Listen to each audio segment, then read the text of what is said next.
Amen. Ta parole, Père éternel, et que tu fasses brûler les feux qui vient nous, Père éternel, car nous sommes dans le cadre de cette éprouve, Père éternel, et nous sommes te remercier pour cela, Seigneur.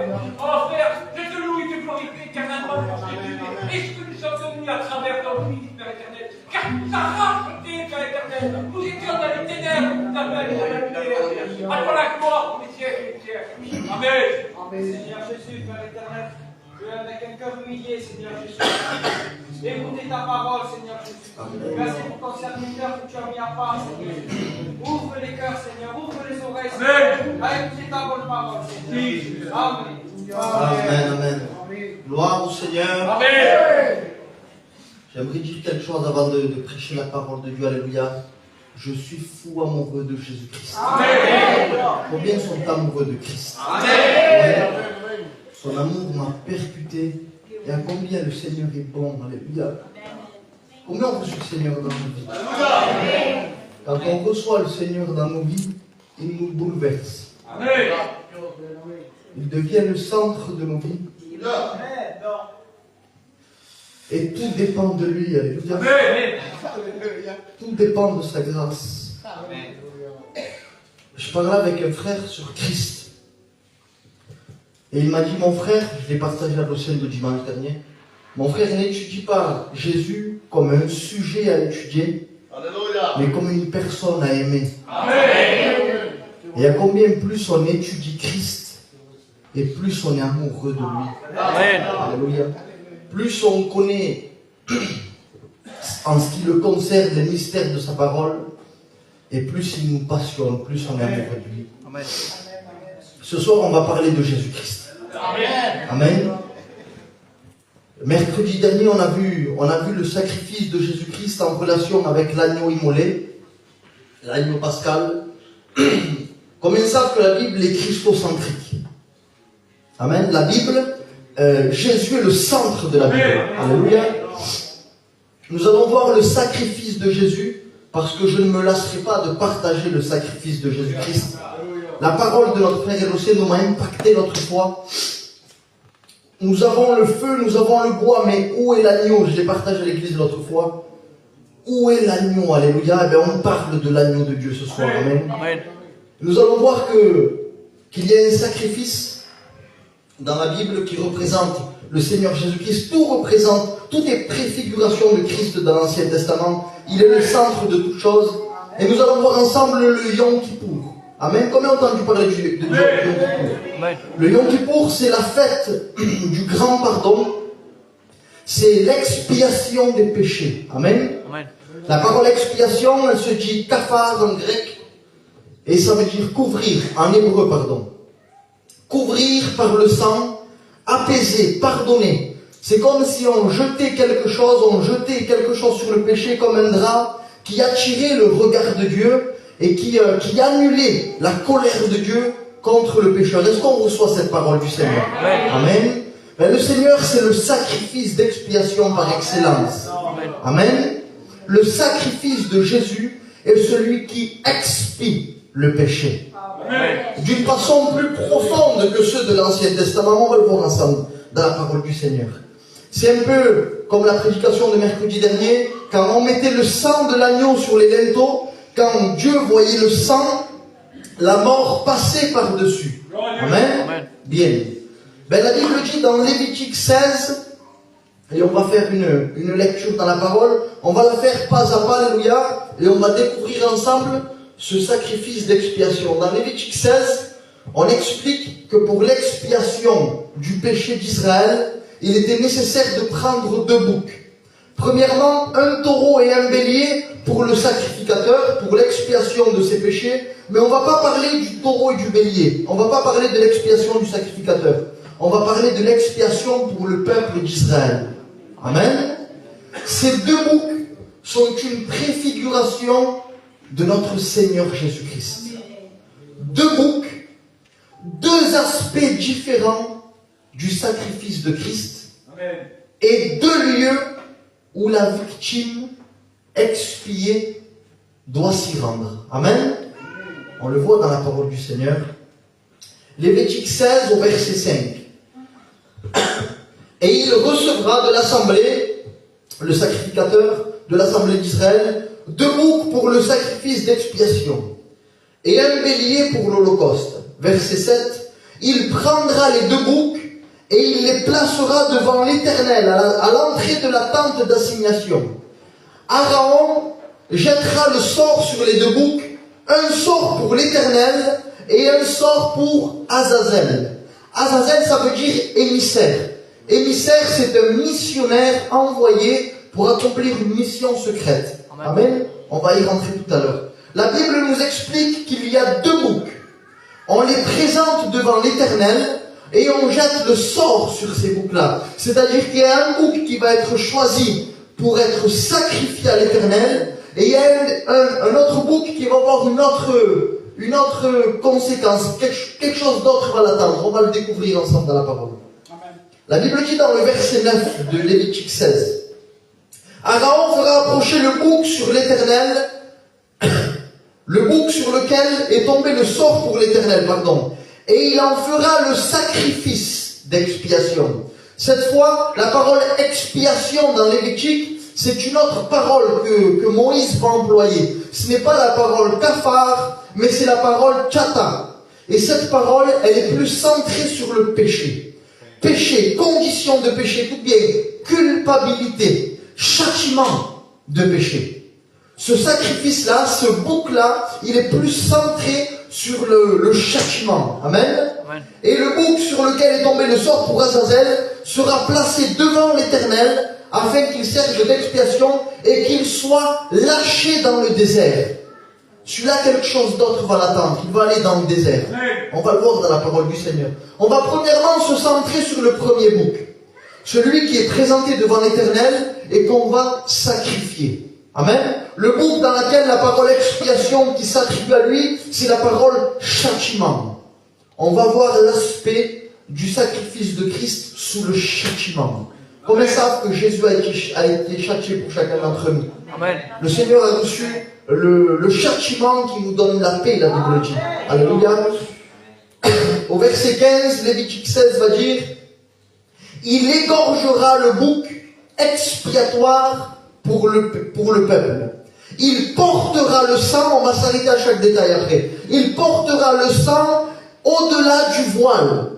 Et il en fera avec ce sang comme le sang du taureau pour l'expiation du sacrificateur.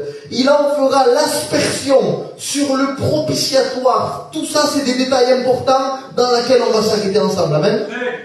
C'est ainsi qu'il fera l'expiation pour le sanctuaire, à cause des impuretés des enfants d'Israël et de toutes les transgressions par lesquelles ils ont péché. Il fera de même pour la tente d'assignation qui est avec eux au milieu de leur impureté. Verset 18. En sortant, il ira vers l'autel qui est devant l'Éternel et il fera l'expiation de l'autel. On va s'arrêter là aussi. Et il prendra du sang du taureau et du bouc et il en mettra sur les cornes de l'autel tout autour. Alléluia. Amen. Combien on est attentif à cette lecture? Amen. Important qu'on comprenne, on va s'approfondir dans la parole du Seigneur. Combien aiment la parole du Seigneur? Amen. Amen. Si tu aimes Jésus, automatiquement tu aimes sa parole. Amen. Si sa parole t'ennuie, c'est qu'il y a une anomalie dans ton amour pour lui.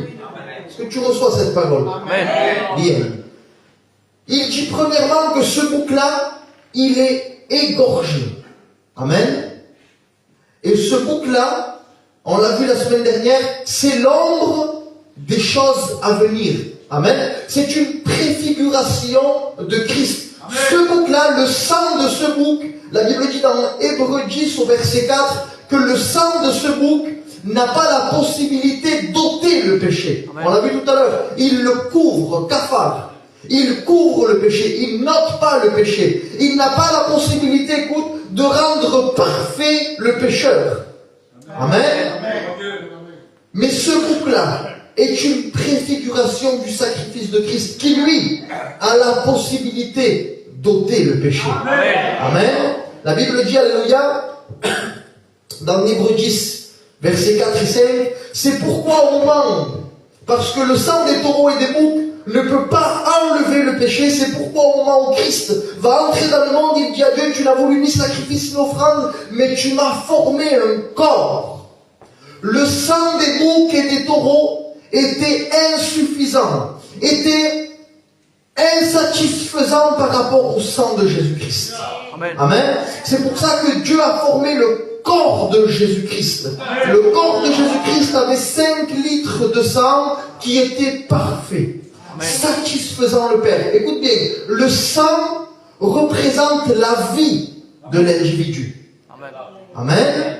Et le sang de Jésus témoigne d'une vie d'obéissance. Est-ce que tu reçois la parole du Seigneur? Amen. La Bible dit dans Hébreux 4,15, car nous n'avons pas un souverain sacrificateur qui ne puisse compatir à nos faiblesses. Au contraire, il a été tenté comme nous en toutes choses, sans commettre de péché. Amen. Amen. Jésus-Christ, écoute bien, la Bible dit, il a été tenté en toutes choses, sans commettre de péché. Notre tentation à nous, elle est amorcée par notre convoitise. Ou bien notre tentation, elle est extérieure, mais elle est liée à notre intérieur. Jésus-Christ n'avait aucune convoitise en lui. Sa tentation, elle était seulement de l'extérieur. Est-ce qu'on reçoit cette parole? Jésus était impeccable. Jésus ne pouvait pécher. Amen. Amen. Il y a des prédicateurs qui jouent sur les mots, sur le fait que Dieu est tout puissant, rien n'est impossible à lui, mais non, Jésus ne pouvait pécher. Amen. Il ne le pouvait, il ne le voulait, et Jésus n'a jamais péché. La Bible le dit, il était sans péché. Amen. Le sang de Jésus témoigne d'une vie sans péché. Philippiens 2,8 va dire, écoute bien, il s'est humilié lui-même, se rendant obéissant jusqu'à la mort, et même jusqu'à la mort de la croix. La vie de Christ était une obéissance parfaite jusqu'à la plus horrible des morts. On va rentrer après dans le thème de la mort de Christ, et c'est un thème qui te fera pleurer, au nom de Jésus. 1 Jean 1,7 va dire, le sang de Jésus nous purifie de tout péché. Amen. Le sang des boucs n'avait pas la possibilité de purifier. Il couvrait le péché. Mais le sang de Jésus te purifie. La parole purifier, c'est la parole kataros. Ça veut dire rendre propre, pur. Écoute, libérer des désirs corrompus, du péché, de la culpabilité, être sans reproche et innocent. Amen. Combien ont été purifiés par le sang de Jésus? Amen. Tu es innocent au nom de Jésus-Christ. Combien d'innocents il y a dans ce lieu? Lève ta main. Lève ta main pour te le dire à toi-même, premièrement. Parce que le plus grand de nos accusateurs, c'est nous-mêmes, notre conscience. Mais lève ta main. Tu es innocent au nom de Jésus-Christ. Tu as été libéré des désirs pécheurs. Amen. Tu as la possibilité, par la purification du sang de Jésus, de ne plus pécher. Amen. De terminer avec le péché. Amen. C'est ces liens qui te tenaient enchaîné tout au long de ta vie. Aujourd'hui, c'est possible qu'ils soient rompus. Amen. Amen. Au nom de Jésus-Christ. Amen. Hébreux 9, 26 va dire, il est paru une seule fois pour abolir le péché pour son sacrifice, par son sacrifice. Abolir, ça veut dire supprimer, annuler, détruire. Amen. Il est venu détruire le péché par son sacrifice. Amen. Abolir s'applique à la loi. Amen. Jésus-Christ n'est pas venu abolir la loi, mais il a aboli la loi du péché à nous. Amen. On reçoit cette parole. Romains 7, 23 va dire, il y a une loi dans mes membres qui lutte contre la loi de mon entendement et me rend esclave de la loi du péché. Et il me semble que Romains 8, 4 va dire qu'il a annulé. Romains 8, 4, on peut le prendre? Si je ne me trompe pas, Romains 8, 4. Romains 8, 5.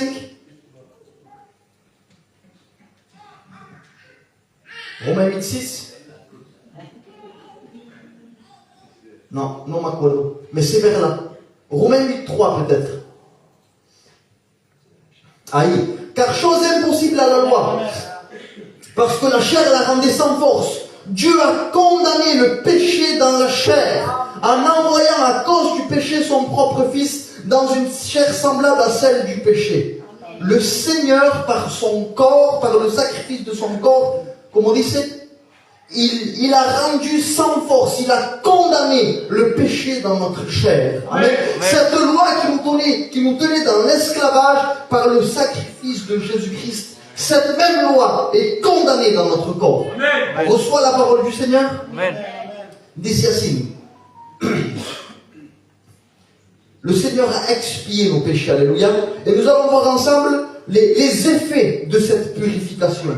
Et les effets de ce que le péché soit ôté de nos vies. Amen. Hébreux 9, 14. Combien plus le sang de Christ, qui par un esprit éternel s'offert lui-même sans tache à Dieu, purifiera-t-il votre conscience? Amen. On l'a déjà vu les semaines dernières, mais je ne me lasserai pas de parler du sang de Jésus-Christ. Amen. Le sang de Jésus purifie ta conscience. Amen. Et le fait que notre conscience soit purifiée, notre conscience est restaurée. Amen. Amen. Elle est restaurée de la culpabilité. Amen. Il n'y a plus de culpabilité quand le sang de Jésus a purifié ta conscience. Et la conscience retrouve le bon sens. Amen. Elle juge d'une façon agréable au Seigneur. Bien. 1 Pierre 1,18 va dire que son sang nous a rachetés. Amen. Combien aime le sang de Jésus-Christ? Alléluia. 1 Pierre 1,18. Sachant que ce n'est pas par des choses périssables, par de l'argent ou de l'or que vous avez été rachetés, de la vaine manière de vivre, on va s'arrêter à cette parole, que vous avez hérité de vos pères, mais par le sang précieux de Christ. Amen. Tu as été racheté par le sang précieux de Christ. De quoi? De la vaine manière de vivre. Écoute, la parole vaine, elle se dit métaios, qui veut dire dépourvu de vérité, de succès, de résultat, inutile, sans but. La façon de vivre que nous avions avant d'être purifiés par le Seigneur était vaine. Je ne sais pas quels étaient tes objectifs. Je ne sais pas quel était le sens de ta vie. Mais selon la parole de Dieu, elle était vaine. Sans but. Écoute, inutile. Le Seigneur nous a purifiés de notre vaine façon de vivre. En nous rachetant par son sang. Amen. Nous sommes en train de voir les 5 œuvres salvatrices. Le Seigneur nous a rachetés. Il est notre rédempteur. Alléluia. La Bible nous parle de la loi du rachat. Mais on va prendre 1 Corinthiens 6, 19. Ne savez-vous pas que votre corps est le temple du Saint-Esprit qui est en vous, et que vous avez reçu de Dieu, et que vous ne vous appartenez point à vous-même? Glorifiez donc le Seigneur dans votre corps. Écoute, on va s'arrêter là. On va continuer après. Tu as été racheté par le Seigneur. Amen. Tu ne t'appartiens plus. Tu appartiens au Seigneur. Amen. Tu dois donc glorifier le Seigneur dans ton corps. Ta façon de vivre doit être une adoration. Amen. Ton vocabulaire doit être une adoration. Tes pensées doivent être agréables au Seigneur. Ton comportement Amen. doit être le comportement d'un homme et d'une femme rachetés par le Seigneur, qui ne s'appartient plus. Tu n'as plus le droit de faire ce que tu veux. Amen. Est-ce que tu es au courant de ça? Tu as été racheté, tu es une acquisition de Jésus-Christ. Et tu dois faire ce qu'il veut et non ce que tu veux. Tu dois mourir dans ta volonté. Tu dois renoncer à toi-même. Parce que tu lui appartiens. Tu es sa propriété. Tu es une propriété de Christ. Alléluia. Et si tu lui appartiens, qui pourra contre toi? Qui pourra contre toi, Église? Tu appartiens au Seigneur. Alléluia. La Bible dit, alléluia, qu'il prend le sang et il l'amène au-delà du voile, dans le propitiatoire. J'aimerais que tu sois attentif à la parole du Seigneur. Amen. C'est important le thème qu'on va toucher. Quand le Seigneur est mort à la croix, il y a eu quelque chose qui s'est passé en relation avec ce sacrifice. c'est que le voile du temple s'est déchiré du haut vers le bas. Amen. Amen. Quand Jésus-Christ est mort, le sacrifice de Jésus a été acquiescé. Est-ce qu'on comprend cette parole? Amen. Il a été reçu par le Seigneur. Le voile du temple s'est déchiré et sa image, le sacrifice d'expiation, le sang qui rentre au-delà du voile et qui est aspergé dans le propitiatoire. Le propitiatoire, c'est le couvercle qu'il y avait sur l'arche de l'Alliance où il y avait 2 chérubins, alléluia. Écoute bien, alléluia. Je ne sais pas par où commencer. On va commencer par l'arche de l'Alliance. Dans l'arche de l'Alliance, il y avait 3 symboles. La manne descendue du ciel, qui représente l'incarnation du Seigneur. Amen. Est-ce qu'on est d'accord avec ça? Amen. Il y a la verge d'Aaron refleurie qui représente la résurrection du Seigneur. On est d'accord avec ça? Amen. Amen. Et il y avait les tables des commandements qui représentent la justice de Dieu. Amen. Ces 3 symboles étaient dans l'arche de l'Alliance. La manne, la verge et les tables. Et ce qui recouvrait l'arche de l'Alliance, c'était le propitiatoire. Le propitiatoire, la parole propice veut dire être rendu favorable. Ça veut dire être rendu favorable. Ça représente la grâce du Seigneur. Favorable, bien disposé. Ça veut dire pardonner. Alléluia. Et quand on prenait le sang de ce bouc, on aspergeait le propitiatoire entre les 2 chérubins. Et cette place, elle veut dire quelque chose de très grand. Regarde ce que dit la Bible dans Exode 25 au verset 22. C'est Dieu qui parle à Moïse et dit, c'est là que je me rencontrerai avec toi. Du haut du propitiatoire, entre les 2 chérubins, placés sur l'arche du témoignage, je te donnerai tous mes ordres pour les enfants d'Israël. Entre les 2 chérubins sur le propitiatoire, c'est là où Dieu se trouve. Amen. Amen. Et là où Dieu se trouve sur le propitiatoire, dans l'endroit où on trouve la grâce du Seigneur, le pardon, où on est favorable aux yeux de Dieu, le sang de ce bouc était aspergé. Amen. Ça représente, à ce moment-là, pourquoi le peuple d'Israël avait le privilège que ses péchés étaient recouverts. Tout ça représentait le Seigneur Jésus-Christ. La Bible dit, et au temps de sa patience, le Seigneur était patient dans ce temps-là. Malgré qu'il y avait des sacrifices qui s'y faisaient, Dieu mettait sa patience à ce moment-là. Pourquoi? Parce qu'il voyait, à travers de ce sacrifice, de ces cérémonies, il voyait le sacrifice de Jésus-Christ. Et en voyant le sang du bouc, en voyant la manne qui représente l'incarnation, en voyant la verge refleurie qui représente la résurrection, en voyant les commandements qui représentent la justice de Dieu, qui est satisfaite par le sang sur le propitiatoire, le Seigneur se languissait de voir le sacrifice de son Fils. Est-ce qu'on reçoit la parole du Seigneur? Amen. On comprend, alléluia. C'est important. Le Seigneur est une victime propitiatoire qui nous rend propice, favorable aux yeux de Dieu. La Bible dit dans Romains 3, 25, c'est lui que Dieu a destiné par son sang à être pour ceux qui croiraient. Combien croient? Combien croient au Seigneur, l'Église? À être pour ceux qui croiraient une victime propitiatoire afin de montrer sa justice. Amen. Alléluia.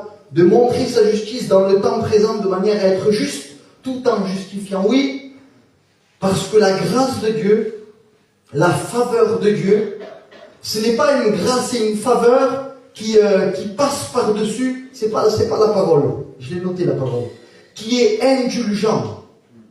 On comprend cette parole? Amen. La faveur de Dieu, ce n'est pas que Dieu est indulgent sur ton péché. Sinon Dieu ne serait pas injuste.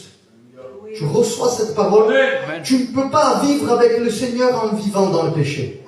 Dieu n'est pas indulgent sur le péché. Mais Dieu a pardonné le péché en manifestant sa justice. Et sa justice, c'est Jésus-Christ qui l'a reçu. Il est le sacrifice de propitiatoire qui nous rend favorables en recevant la justice de Dieu. Amen. Le Seigneur a reçu la justice de Dieu parce qu'il a pris notre place. Amen.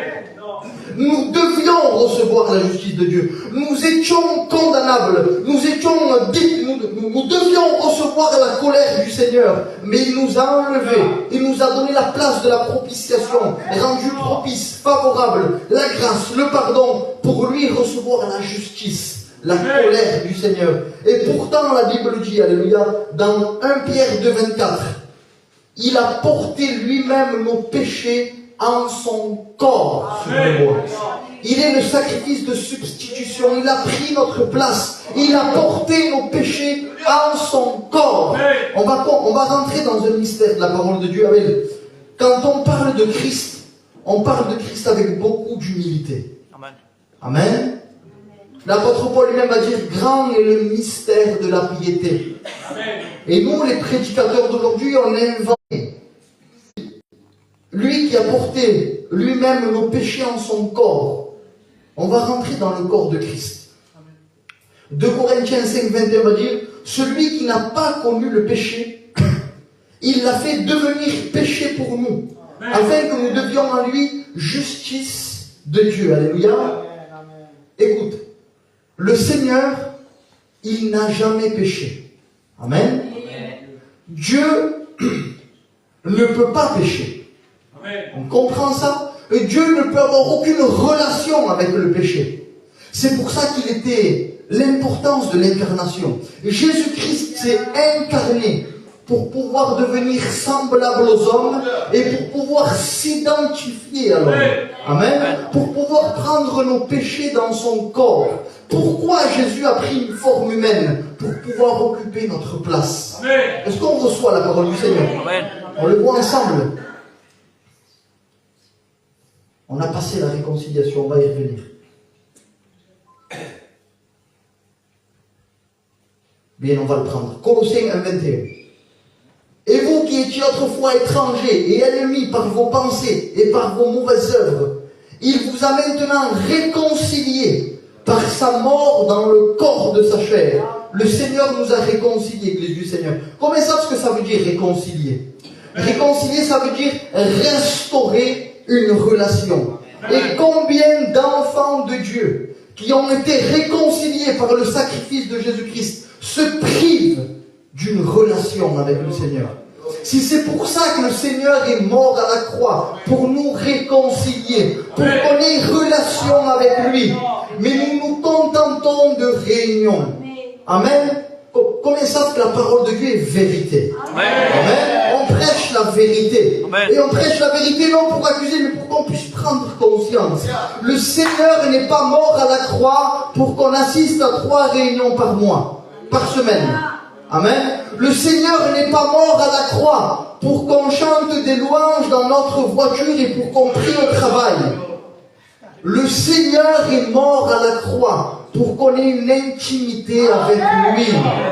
Et peu sont les hommes et les femmes qui ont une véritable relation avec le Seigneur. Parce que si on aurait une véritable relation avec le Seigneur, nos pensées ne seraient pas les mêmes. Notre comportement serait différent. Amen. Amen. Le Seigneur t'appelle ce soir à être réconcilié avec lui. C'est possible. Maintenant, tout est entre tes mains. Écoute, le Seigneur a rendu possible l'intimité. Mais celui qui définit le degré d'intimité, c'est toi. Est-ce que tu reçois cette parole? Elle est puissante. Celui qui définit le degré d'intimité, c'est toi. Quand je parle de la relation, de la réconciliation avec le Seigneur, je donne cette image souvent. Quand je venais de rentrer dans mon entreprise, je suis rentré en même temps qu'un ami de travail. Et on rentrait et on a sympathisé avec des personnes différentes. On était 2 personnes différentes et on a sympathisé avec des personnes différentes. Tu vas comprendre. Quand on rentrait dans l'entreprise en même temps, il y avait des personnes à qui moi je serrais la main, mais lui il faisait la bise. Il avait une autre relation. Et il y avait d'autres personnes où moi je faisais la bise et lui il serrait la main. Et il y a des personnes qui serrent la main au Seigneur.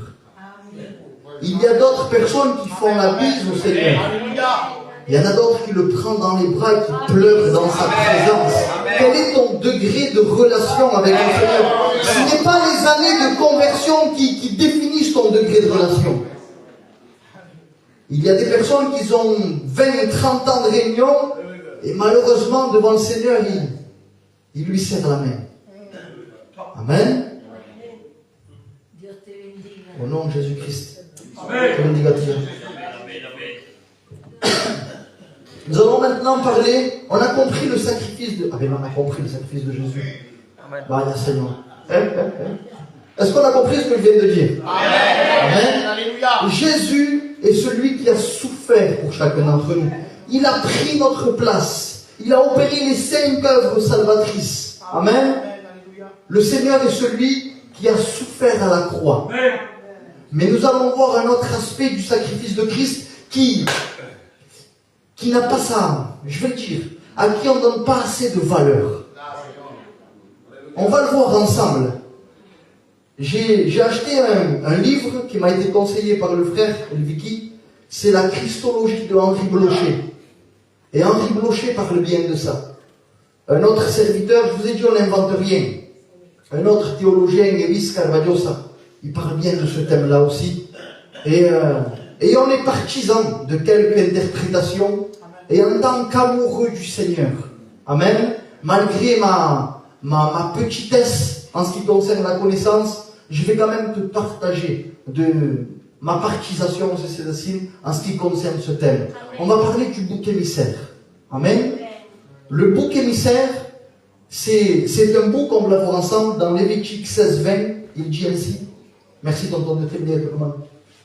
Que Dieu bendiga al tío Roman. Amen. Un frère qui aime le Seigneur aussi. Il ne fait pas la bise au Seigneur. Il ne serre pas la main au Seigneur. Lorsqu'il aura achevé de faire l'expiation pour le sanctuaire, pour la tente d'assignation et pour l'autel, il fera approcher le bouc vivant. Merci, maman. Il fera approcher le bouc vivant, le bouc émissaire. Écoute bien, on va se régaler là. Aaron posera les 2 mains sur sa tête et il confessera sur lui toutes les iniquités des enfants d'Israël et toutes les transgressions par lesquelles ils ont péché. Et il les mettra sur la tête du bouc. Puis il le chassera dans le désert. Est-ce qu'on reçoit la parole du Seigneur? Ce bouc-là n'est pas sacrifié. Ce bouc-là n'est pas le bouc Tchata. Ce bouc-là n'est pas le bouc qui a été sacrifié à l'Éternel. Ce bouc-là, il a une autre fin. Ce bouc-là, c'est un autre aspect du sacrifice de Jésus. Amen. Regardez. La Bible dit qu'il met sur ce bouc toutes les iniquités d'Israël. Et la Bible dit dans 1 Pierre 2,24, on l'a pris tout à l'heure, lui qui a porté lui-même nos péchés en son corps. Amen. C'est là où j'allais faire une bifurcation. Il a porté nos péchés en son corps. Est-ce que tu reçois la parole du Seigneur? Philippiens 2,7 va nous donner l'importance de l'incarnation. Mais c'est lui-même, il s'est dépouillé lui-même en prenant une forme de serviteur, écoute, en devenant semblable aux hommes. Ayant paru comme un simple homme, il s'est humilié lui-même, se rendant obéissant jusqu'à la mort et la mort de la croix. Comment Jésus-Christ est mort? Comment Jésus a eu la possibilité de mourir? C'est en se faisant homme. La deuxième personne de la Trinité ne pouvait pas mourir en restant dans la position de Dieu. Amen. Amen. Et Jésus-Christ est Dieu. Amen. Mais avant son incarnation, il n'avait pas la possibilité de mourir. Ce qui donne la possibilité de mourir à Dieu, c'est son corps. Amen. Amen. La Bible dit dans Jean 10, 18. En effet, personne ne peut monter la vie si ce n'est moi qui la donne. Alléluia. Malgré que par son corps il puisse mourir, la mort n'a pas d'autorité sur Jésus. Amen. C'est lui qui décide volontairement de donner sa vie. Est-ce qu'on reçoit cette parole? Amen. Et c'est pour ça qu'il a pris nos péchés en son corps pour donner sa vie. Amen. Écoute bien. Romains 6, 23 va dire, car le salaire du péché, c'est la mort. Jésus-Christ n'avait pas accès à ce salaire, n'ayant pas péché. Mais prenant nos péchés en son corps, il a pris notre salaire. Est-ce que tu reçois cette parole du Seigneur? Il a pris notre salaire. Ce qui te revenait à toi, c'est lui qui l'a pris. Il a pris nos péchés. Et en prenant nos péchés, notre salaire qui est la mort, c'est lui qui l'a pris. Tu reçois la parole du Seigneur, Église? Amen. La Bible dit que ce bouc dans lequel on transmet les péchés d'Israël, en quelque sorte, il est chassé dans le désert. Et là, c'est bon de prendre plusieurs versions de Bible. La Bible des Septante va dire que dans la parole désert, elle va dire Érémos. Érémos veut dire solitaire, être seul. Ce bouc est emmené dans un endroit de solitude. Alléluia. Amen. À la croix, combien savent qu'à la croix, Jésus n'était pas seul? Amen. La Bible dit dans 2 Corinthiens 5, 19, car Dieu était en Christ, réconciliant le monde avec lui-même. Amen. Et c'est là où je vais te partager ma partisanerie de ce thème. La Bible dit, alléluia, dans Matthieu 27, 46, et à la 9e heure, écoute bien, la 9e heure, c'est l'heure de sa mort. À la 9e heure, Jésus est mort à la 9e heure. À la 9e heure, Jésus s'écria d'une voix forte, Eli, lama sabachthani, c'est-à-dire, mon Dieu, pourquoi m'as-tu abandonné? La parole abandonné, c'est d'après moi une mauvaise traduction. Pourquoi? Parce que Dieu n'abandonne personne. Amen. Dieu est fidèle. Amen. Amen. La Bible Vulgate, qui est la version mère de nos Bibles, la Bible Vulgate va dire square delicisti. C'est du latin, c'est romain. Delicisti, c'est une dérélection. Et la parole dérélection veut dire une solitude morale. Celle qui se rapproche le plus, c'est la Bible espagnole qui dit un desamparo. Amen. Et Jésus était en train de dire qu'il vivait une solitude morale. Alléluia. Amen. À la croix, Jésus n'était pas seul. Mais à la croix, à l'heure de sa mort, il va dire, je vis une solitude morale. Et là, je te partage ma conception de ce passage-là. Et Jésus était en train de dire, je connais que je dois mourir. Et là où Jésus était seul, c'était dans la mort. Et c'est là où je veux accentuer ce soir. On parle beaucoup du sacrifice de Jésus-Christ et je glorifie le Seigneur pour sa souffrance au Gethsémane, pour sa souffrance à la croix. Mais on n'accentue pas assez sur la mort de Jésus. Jésus est mort. Est-ce que tu reçois cette parole? Et Jésus seul, lui seul, devait mourir. Le Père n'est pas mort, le Saint-Esprit n'est pas mort. Celui qui est rentré dans le sein d'Abraham, c'est Jésus-Christ seul. Amen. Amen. Jésus-Christ seul est rentré dans le sein d'Abraham. Dans le sein d'Abraham, le séjour des morts est un endroit où il y a deux parties principales et un abîme entre ces deux parties. Il y a le lieu de tourment, là où ceux qui n'ont pas accepté le Seigneur y sont, et en attendant le grand trône blanc, et il y a le sein d'Abraham, qui est un lieu d'attente. Ceux qui sont sauvés sont là, qui est un lieu d'attente, un lieu de repos. Amen. Mais malgré que ce soit un lieu d'attente et un lieu de repos, Jésus-Christ est mort. Tu sais ce que c'est la mort? C'est le salaire du péché. Malgré que ce soit pas le lieu de tourment, malgré que ce soit le sein d'Abraham, c'est pas une joie pour le Seigneur de mourir. J'aimerais le souligner ce soir. La mort, c'est quelque chose qui est réservé aux pécheurs. Écoute, le Seigneur m'a inspiré en ça.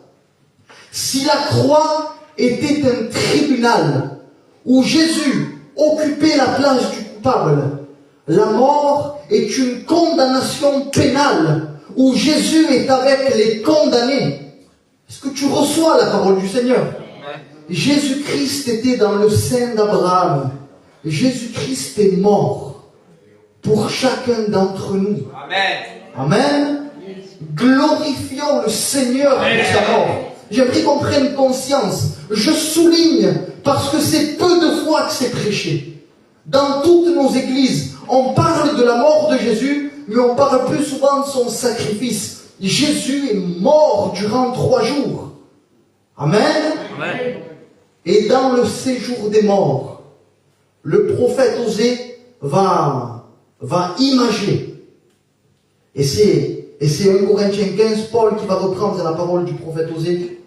Et il va dire, ô mort, où est ta victoire? Ô mort, où est ton aiguillon? L'aiguillon de la mort, c'est le péché. Et la puissance du péché, c'est la loi. Mais grâce soit rendue à Dieu, qui nous donne la victoire par notre Seigneur Jésus-Christ. Malgré que le Seigneur a pris notre condamnation, la mort n'avait aucune autorité. Amen. Le Seigneur a triomphé de la mort. Amen. Dans le sein d'Abraham, le Osée, et l'apôtre Paul va reprendre cette parole, c'est une image, le Seigneur, il va dire, ô mort, où est ta victoire? Où est ton aiguillon? Où est ta force? L'aiguillon, la force de la mort, c'est le péché. Mais en moi, il n'y a aucun péché. Alléluia. Donc le Seigneur a triomphé de la mort et il nous a donné la victoire, la Bible dit. Amen. Le Seigneur t'a donné victoire sur la mort. S'il a pris ta place, tu n'as plus à l'occuper. Amen. Amen. Les chrétiens ne meurent pas. L'apôtre Paul va utiliser un terme plus beau, il va dire qu'ils dorment. Amen. La Bible dit dans 2 Timothée 1,10, et qui a été manifesté maintenant par l'apparition de notre Seigneur Jésus-Christ, qui a détruit la mort et mis en évidence la vie et l'immortalité par l'évangile. Alléluia. Ceux qui sont en Jésus-Christ, on met en évidence la vie et l'immortalité. 1 Corinthiens 15, 20, 22 va dire, mais maintenant Christ est ressuscité des morts.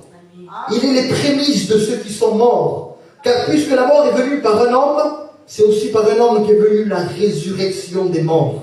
Et comme tous meurent en Adam, de même tous revivront en Christ. Amen. Bien sûr, quand arrive la fin de notre vie terrestre, on va être séparés, on va vivre la mort physique. Mais la mort spirituelle ne nous atteindra pas. Amen.